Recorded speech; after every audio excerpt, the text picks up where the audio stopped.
The Moving Iron Podcast is brought to you by these great sponsors. Are you looking to value your equipment more accurately, target the right buyers and close more deals, reach your ideal customer? Then look no further. Fusable isn't just about ag data, it's about action. Our best-in-class solution empowers you to value your equipment accurately, make informed decisions, and find the perfect prospects. Ignite your dealership's growth at fusable.com/movingiron-podcast. Out in the field, every decision counts. You wouldn't plant without testing your soil, so why would you prospect blind? Introducing EDA, your one-stop shop for ag equipment intel. EDA goes beyond specs and prices. You get deep dive data on every piece of equipment like UCC filings that help track ownership changes and uncover potential sales leads. D&B firmographics, which help you understand the financial health and buying power of potential customers. Market trends that help you stay ahead of the curve, and insights on equipment demands and pricings. With EDA, you're not just looking at data, you're seeing opportunity. Find the right buyer, sell smarter, and build lasting relationships. Visit edadata.com for your free demo and unlock the power of knowledge. For over 80 years, Iron Solutions has been your go-to data source for ag dealers, lenders, and manufacturers. Get powerful appraisal and value forecasting tools that fuel profitable decisions anytime, anywhere. Get your free demo at ironsolutions.com. Iron Solutions, confidence in every click. Today, there are many ways to finance ag equipment, but nobody delivers simple, fast, or flexible financing like AgDirect. Learn more about your options to buy, lease, and refinance equipment at agdirect.com. Valley Transportation has been hauling ag and construction equipment across the country for the past 33 years. Call Parker at 800-657-4910 for all your trucking needs. At Valley Transportation, our goal is to help you reach yours. When you partner with Axon, you immediately gain access to a full range of products and solutions designed to meet the complex needs of today's grower. We carry all major brands and sizes of tires and wheels. We specialize in large diameter wheels for large equipment. We have one of the largest OEM replacement wheel inventories in North America. Known for extreme flotation setups, duals, and triples, we have wheels for all makes and models of tractors, sprayers, combines, and grain carts. If we don't have the wheel in stock, we'll custom build, sandblast, and paint in-house. There isn't a more vast inventory in North America dedicated to helping dealers move more iron. With facilities on the West Coast and in the heart of the Midwest, leverage our 230,000 square feet of indoor inventory to solve any problem a grower may have. Move more iron with Axon.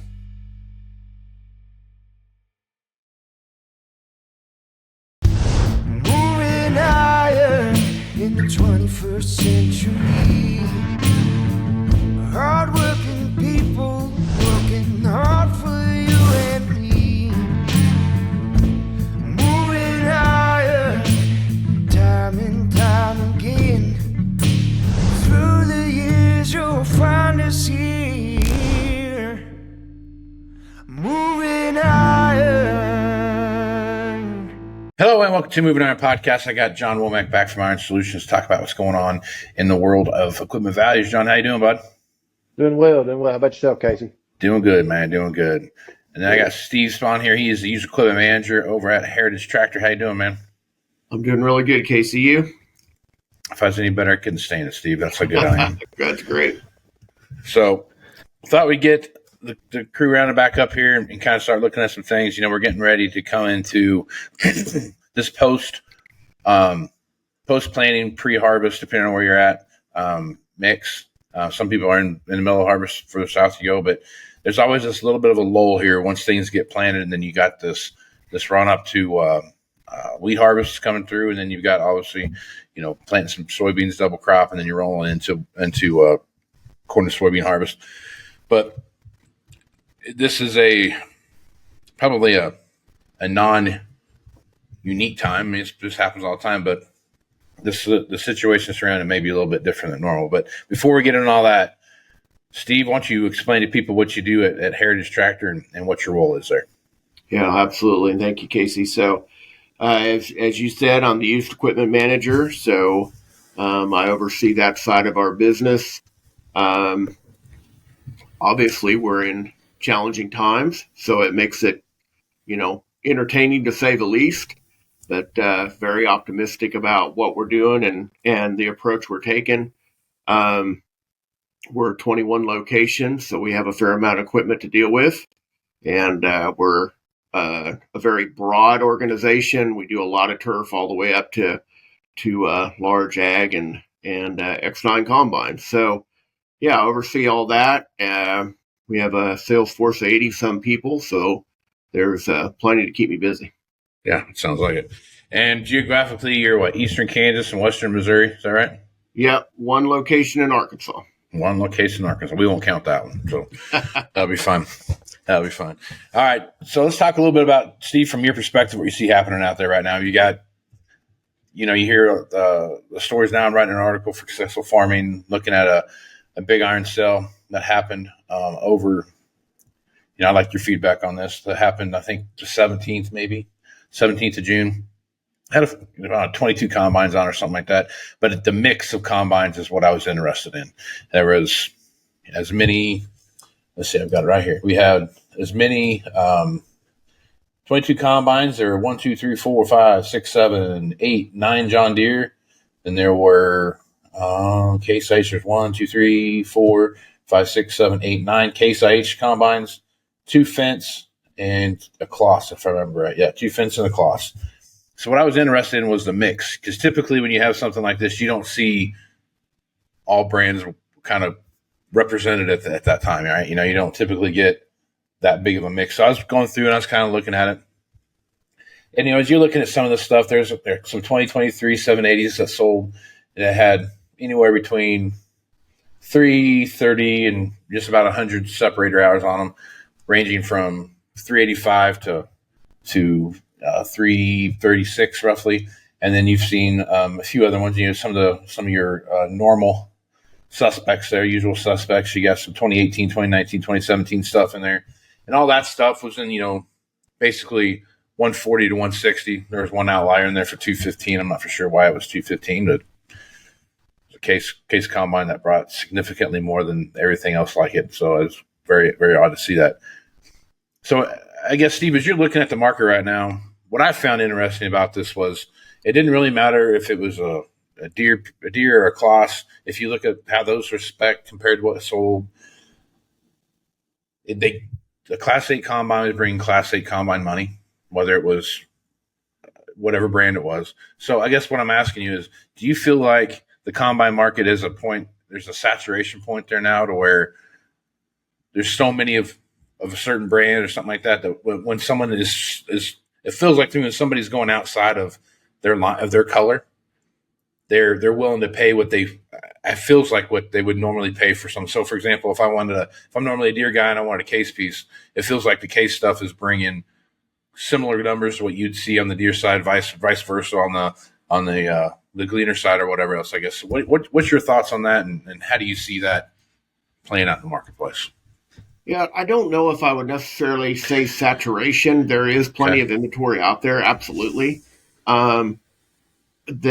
The thing of it is everybody's looking for the deal, right? And if they can find that low hour machine, that especially if they can track down any history on it and know what its pedigree is, where it came from, what's been done to it, that's what they're looking for. And in the case where I'm at, we have to try to separate ourselves away from that auction arena and, promote what we do and what we can bring to the plate to separate ourselves away from that. But, that's the key. I mean, the money's out there. I'm optimistic about that. People have it to spend. It's just, where are they going to take it? Are they going to take it to that auction arena? Or are they going to bring it to the dealership and get the support they can get there?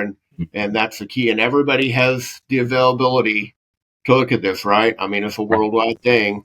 And trucking, it's expensive, but if you can get a deal, it's not so expensive anymore. It becomes relative. So we have to go up against that and make sure we can differentiate. Yeah. Yeah. The trucking side of it, it almost feels like, I don't want to use the word compare it to Amazon because it's not the same, but it's getting to the point where you're ordering a machine online and it just shows up. That's, Yeah. you're looking around, you probably see this all the time where you get guys from Ohio or whatever, they call you on the phone and say, hey, we saw this machine we're interested in, and, we'll take it. They don't even come look at it or anything else. They just put it on the truck and get shipped out there and they go from there. A lot of that too is they trust that you're going to give them what it is. And if it's not, hopefully, you're going to take care of it and those kind of things. So it's a little bit different on the auction side of that. It is what it is, buyer beware type of deal when it comes in there. So I think that's a big option, a big part of that as well. Yeah, I agree. One thing the auction arena has done is it's made us have to get better at advertising and descriptions and pictures because they know how to do it. And they do it right. And they have the people that just specialize in doing it. And they make us get better at that. We have to do a better job of presenting our product and making sure it's described right. And we're competing with that every day. Absolutely. Yep. So, John, as you take a look at stick on the combine here for a little bit. So, let's take a look at combine market. What are you seeing right now from the values that you're getting, and what's being presented in the guide right now as some big changes or status quo? What are you seeing right now? Yeah, I mean, Casey, I think we talked about this, like in the last podcast, but I guess going back to a couple of years ago, I mean, combines were, in a very, very, very bad, spot. And, I think everybody kind of learned from that because, it kind of goes back to what we're talking about, which is everyone has learned that combines, when they come in, you're treading dangerous waters there. Right. So, and then when you take that in with price increases and, and everything like that, when combines really started to fall off, we were very aggressive in the guide at trying to get those combine values down as quickly as we possibly could. But now that I feel like we have done that, from what I have seen, it's kind of gone back to almost like a normal depreciation, I guess you could say, which is, somewhere around 3 to 4%, per quarter. And a lot of the sold data that we're getting in is very well lining up with that. So from where I'm sitting right now, they've entered back into that normal depreciation scale. I guess you could say, they're definitely not as treacherous now, I would say, as they were even a year ago, I guess Right. you could say. Yeah, you know what you got now, right? And I agree with what you said. I mean, the feel for, oh my God, the sky's falling, is kind of on combines anyway. It feels that way, that you've kind of passed out of that mark, and you feel like there's somewhat of a bottom being formed there. But it'll be interesting to watch how that plays out as we go through the rest of this year, because the way our growing season's shaping up, it feels like there could be some crop issues that pop up. I mean, we already got a lot of places now that are underwater that are in some of the best growing conditions. The best dirt in the planet, to plant stuff, and it's underwater. So yeah, it'll be interesting. And another thing we're watching too is, we do have some new models coming out. So we're watching that from the guide standpoint of what are these models going to do, and what is that going to end up doing to the the 1 and 2 year old, 3 year old models? Is there going to be a trickle down effect? Are they just going to kind of stay put for a second? We're definitely watching that, and that's what's really grabbing my attention on the combine side right now, because we'll be putting those 2024s in, a full 3 months ahead of schedule, like we've talked about. They'll be coming with the fall guide, and then that will be the new standard. So so when we look forward even to next year, when we're producing those 2025 models, how does that shake out? And I have my thoughts on it right now. The data's telling me something right now, but when we look into the next year, the data could definitely be telling us something else. It can tell us something totally different, as we've learned in the past couple of years. Yeah, for sure. And I think that is the $64,000 question. what's the 2025 model you're going to look like on a lot of these machines, because a lot of manufacturers are rolling out new combine models 25. So it's been interesting to watch that play out. Mm-hmm.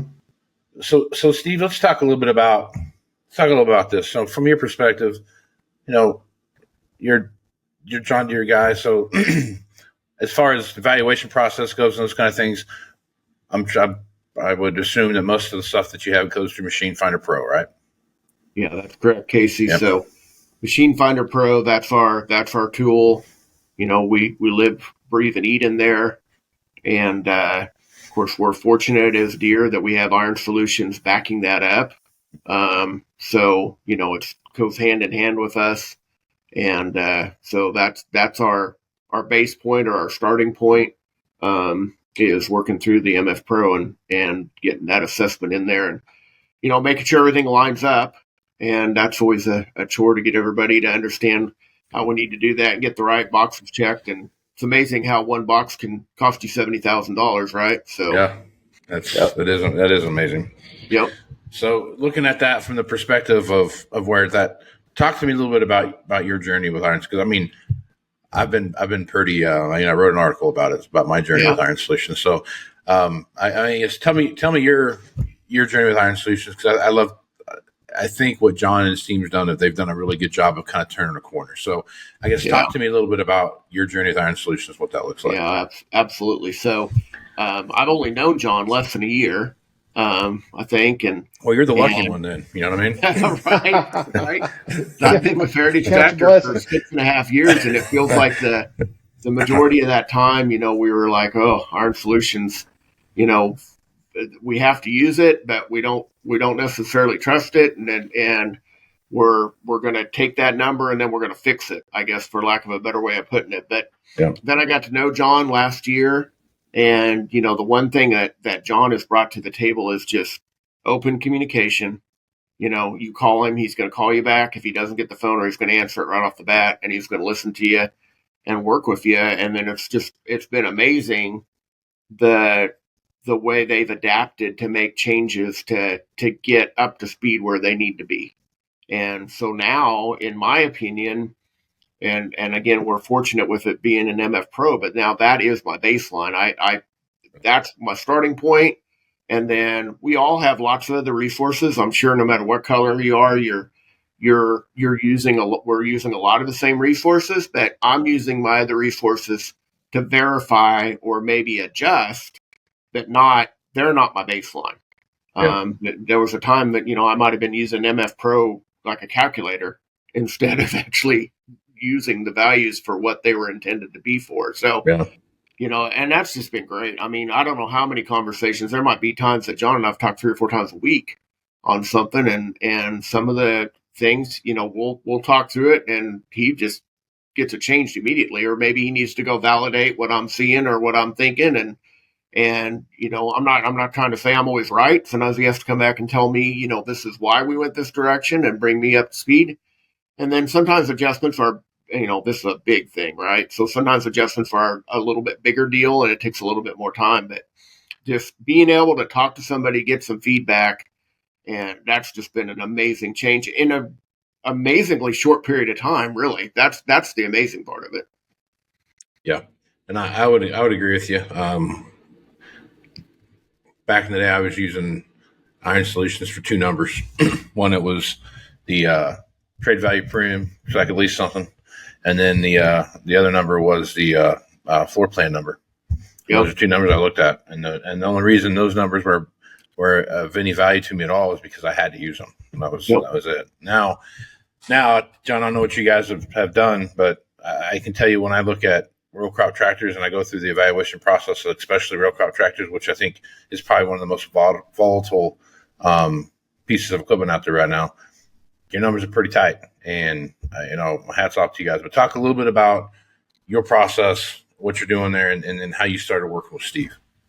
Yeah, absolutely. So, so me and Steve met actually at Moving Iron, the Moving Iron Summit in Nashville last year. And I mean, like Steve said, I mean, the relationship that we've built in such a short amount of time has been absolutely amazing. And, I'll echo again, what he said. I mean, there's times where we'll be on the phone three or four times a week talking about this, talking about that. Some of it is, hey, how should this box be checked inside of MF Pro? Or, hey, this option looks a little different. Is there anything that we can do there? Or something like that. I mean, as far as I'm concerned, it's all up for grabs. And one of the things that I have hung my hat on now that I'm, been managing the guide for almost 3 years is that communication. Because if we are going to tell our customers that, hey, we want to have the best product out there, well, we win together. And that is what we hang our hat on as Iron Solutions, as Fusable, is fusing everything together as much as we possibly can, but also too listening to our customer feedback, because customer feedback means everything. I mean, our customers sign our paychecks, and we have not lost sight of that. But as far as the guide is concerned, I mean, our number one thing is sold data.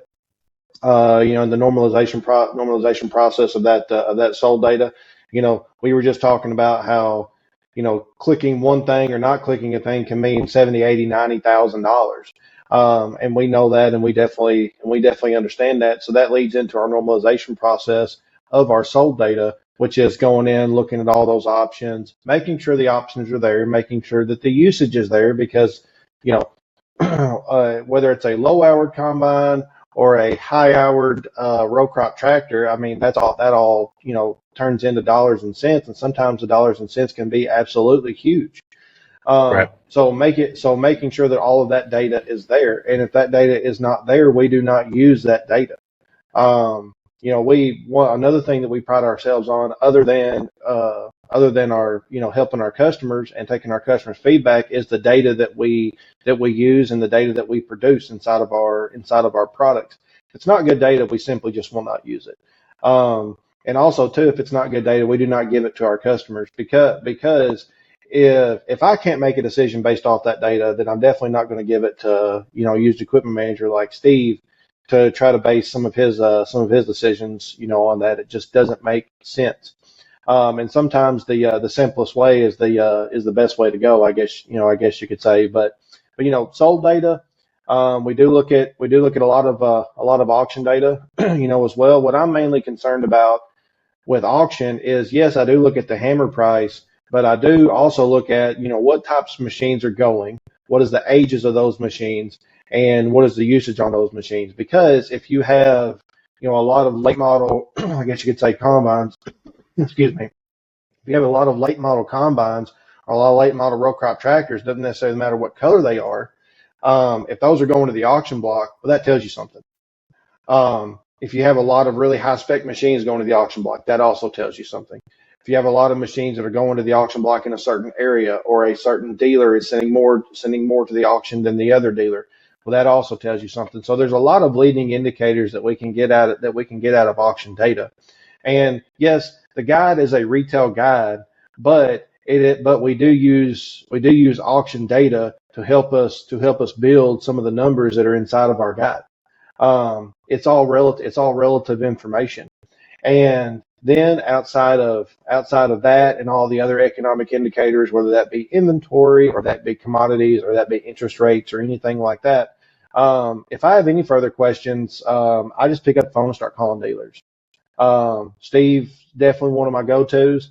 We constantly talk about what's going on in his market, what's he seeing, what's keeping him up at night, because they're using our guide, our values, to try to make sense of what's keeping them up at night.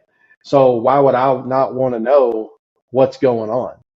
And you have to know what's going on to be able to shape and mold those guide numbers, because yes, data is an amazing thing, but also too, at the same time, there's this thing called reality that's in the marketplace as well, and that has to take its place at some point. Speaking of reality, Steve, let's talk a little bit about what's going on out there in the marketplace from the row crop tractor side. And I think that's the I kind of feel like the row crop tractor thing is one thing everybody wants to not talk about, but we need to talk about because it's just where it's at. There's the old adage, if you have, you can always have too many tractors and you're going to figure your way out of them. This year might be a little bit of a different story when it comes to that. But I guess as you're looking at your total tractor inventory right now, do you feel like there's one side of your washout cycle? Like, do you feel like you have more late model low hour stuff, or do you have a good mix across your whole spectrum?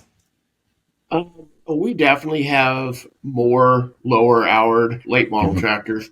And I think that's kind of a similar thing at position everybody is in. I was hoping you were going to tell me something different, but you did. No, unfortunately, no, that's where we're at. And, it's just a matter of we just got to make sure we're making the right adjustments that we need to when we're trading for these tractors to get them right and have an opportunity to retail them. And, I think we're in the game. I want to tell you we're staying ahead of the game. I'm not sure I can fairly judge that where we're at right now, but I think we're in the game, and I think we all know what we're facing, and we're working through it. And it all, again, to John's point, goes back to those tools and what he's saying to help us get there. Yeah. So, yeah, I think that's the one thing about the row crop tractor side of it too is it's what is your mix? There's a lot of dealers that are out there that they sell one model. You know what I mean? And that's a model they sell everybody. And when you're talking on the case, New Holland, whoever it is, there's a model that they go to and they sell it. And I think some dealerships that one model that they might have might be the one that actually kind of separates them out. When you're looking at working with your customers, and you're talking, hey, future roles and different stuff like that. Are you trying to figure out what that mix is as far as that, or how's that working on your side? It would sure make life easier if we could. If we could just narrow it down to about 3 or 4 would be great. Yeah. One thing for us, our footprint, our AOR is so broad, and we have such a mix of what goes on here that it would be impossible for us to do that. So we're going to have all the way from the 200, 250s, 280, 8Rs, to the 410s and on up and everything in between, and a good mix of them. But at the same time, that just gives us, in my opinion, more opportunity to take care of our customers because we have, such a variety, available in our lineup of different tractors. One thing I was visiting with somebody the other day, it made me think a little bit, but, it hasn't been that long ago that the difference between a 300-hour 8R and a 600-hour 8R wasn't a big deal. Right. Because there wasn't enough of them, and the guy would buy the 600-hour because there wasn't enough 300-hour 8Rs, right? That's not the problem now, right? Now there's plenty of the 300-hour 8Rs. So we have to take that into consideration and make sure, there's got to be a differentiation in the pricing of that, and we have to make sure that we account for that. And I think you guys know as well as anybody, you got to do that right from the beginning. You can't sit there for 6 months and think that somehow this is going to fix itself. You got to get aggressive and get in the game right from the start and just do it right from the beginning and get your thumb on the pulse. For sure. So as you look at your inventory right now, what are your holes and where do you think you're heavy? Well, I think that probably everybody's I hate to say this, but everybody's struggling in the planter market. Sure. There's just so many out there. Yep. And, so many specialized planters and stuff like that. So that's the thing we're doing everything we can to get right there. And I think we are. We're moving some planters, which isn't the easiest thing to do in late June and headed in July, but we are. So I feel good about what's going on there. I don't know if we're necessarily light in anything. I don't think we're near overloaded in any area except for having plenty of planters. A few people I've been visiting with back on the 8R thing say that the 3,000, 3,500 hour 8R tractor is kind of the thing to be looking for, that there's not a ton of those, and they're a good price point now with the changes we've been through. So and we don't really have any of those. We're looking at some trades, and hopefully we'll be bringing some to market here pretty soon and gives our customers an opportunity at that. But and I think 9R wheeled machines have been an interesting thing. I don't know if there's quite the shortage there was a couple months ago, but I was surprised how many dealers I had calling me, even though I didn't really have any out there, just to see if I had anything in the works that I was getting any. And really, we haven't. We really haven't added any into inventory. Yeah.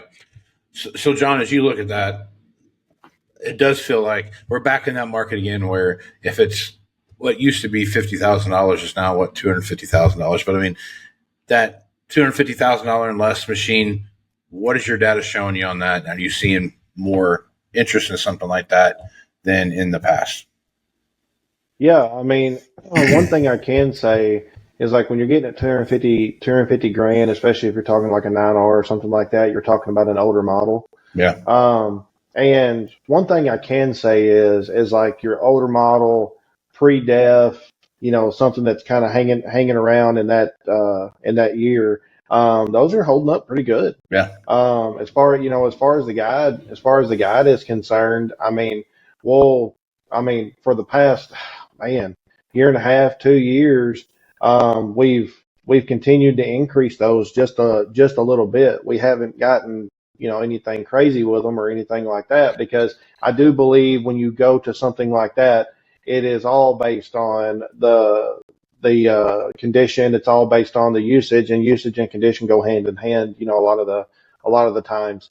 But yeah, I mean, they're doing very, very well. As far as like late model 9Rs, I would say, that we have been depreciating those, I guess you could say quite a bit, more so probably on the track machines, than we have the wheeled machines, just because track machines, they just cost so much more money to own, whether you're talking about the money up front or you're talking about the reconditioning or anything like that. Same thing with large row crop track machines.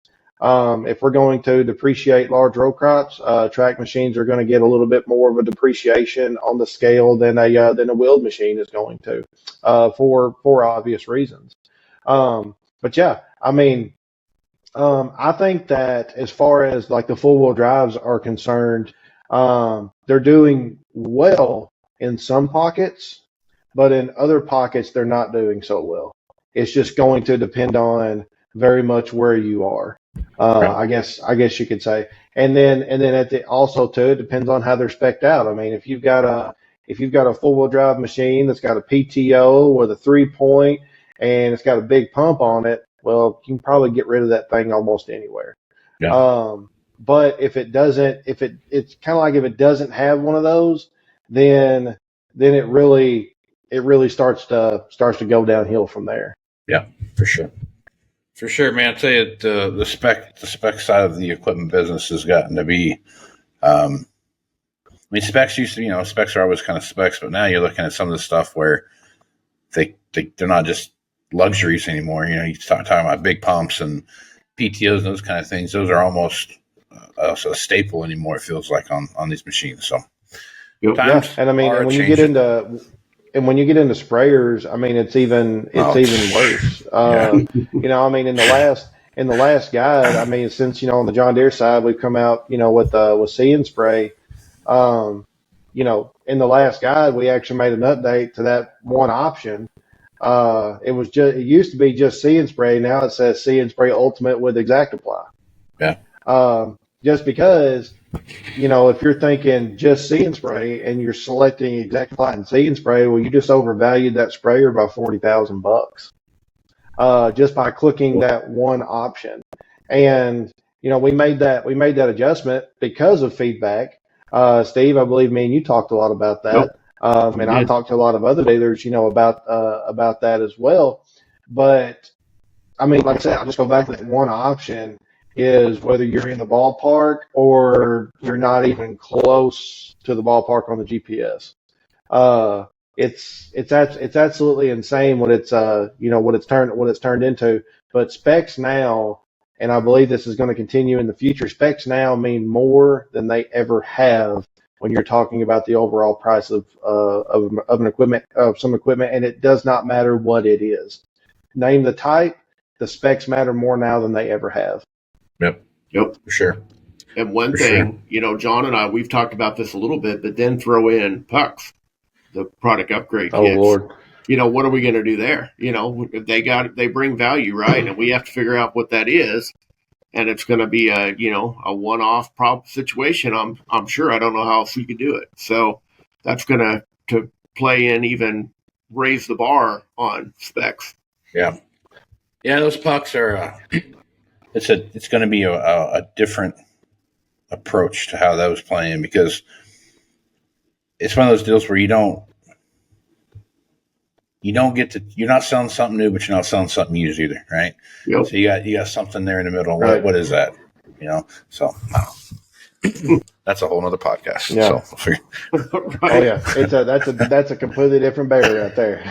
that's an entire season. You can of sit around for podcasts, Oh, we could sit around for 3 days at Moving Iron and talk about nothing but pucks. Yeah. Yep. And I don't know if you move the ball down the field either. So probably not. But I mean, we've gotten some data, trickling in on some pucks, but we talk about all of our other products inside of the actual Fusable brand, other than just the guide. Mm-hmm. You have the EDA product as well, Sure. where you use the UCC data that you have on those Mm-hmm. puck kits, and that can tell you a lot. It can give you some tracking. It can tell you, what farmers in your area actually have machines that have pucks on them, as well. So there's a whole lot of things, I guess you could say, if you look at the Fusable umbrella, that we feel that we could very much help our customers with, whether it's guide values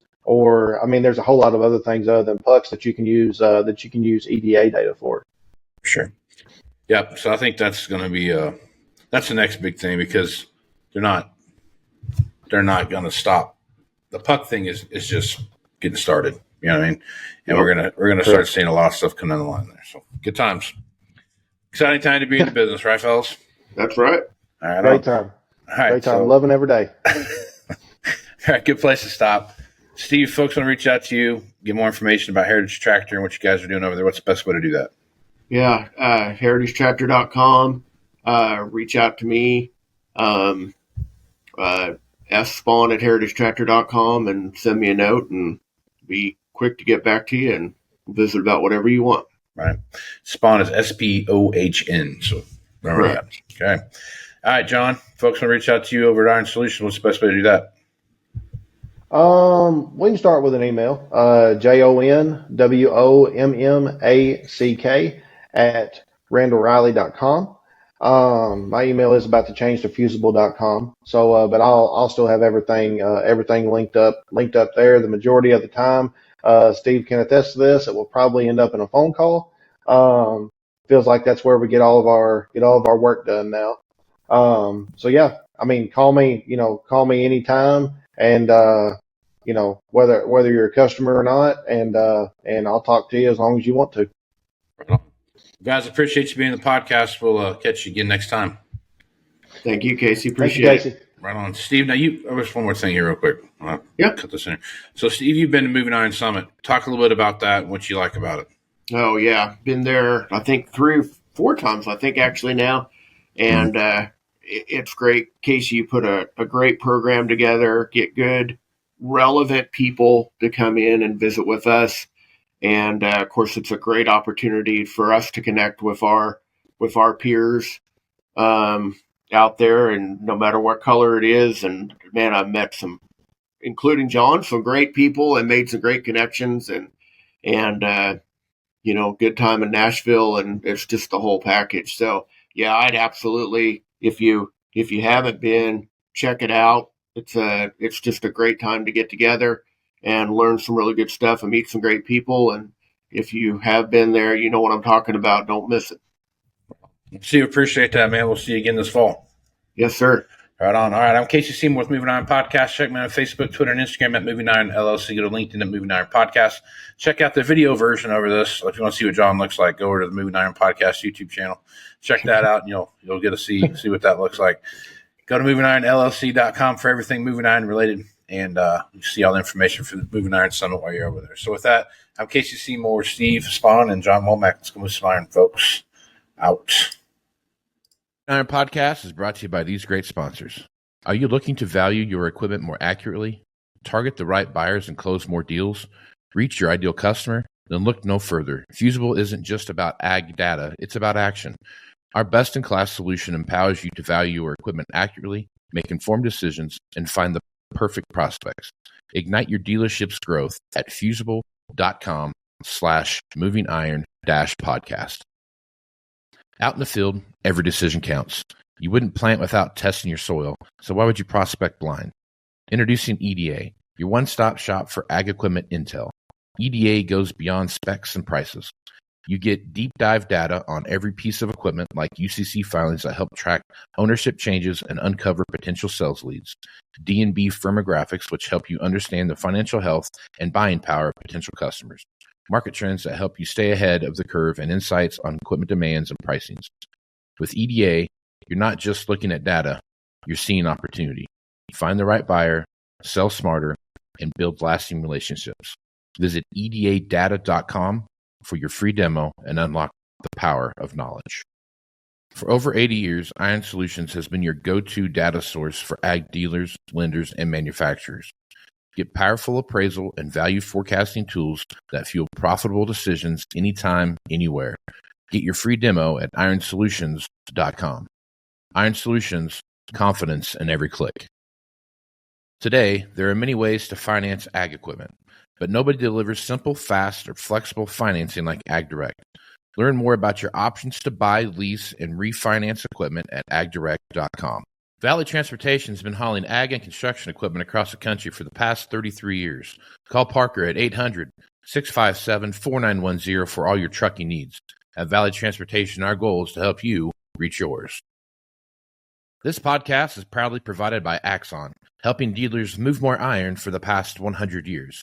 Find out more at axontire.com. Move more iron with Axon.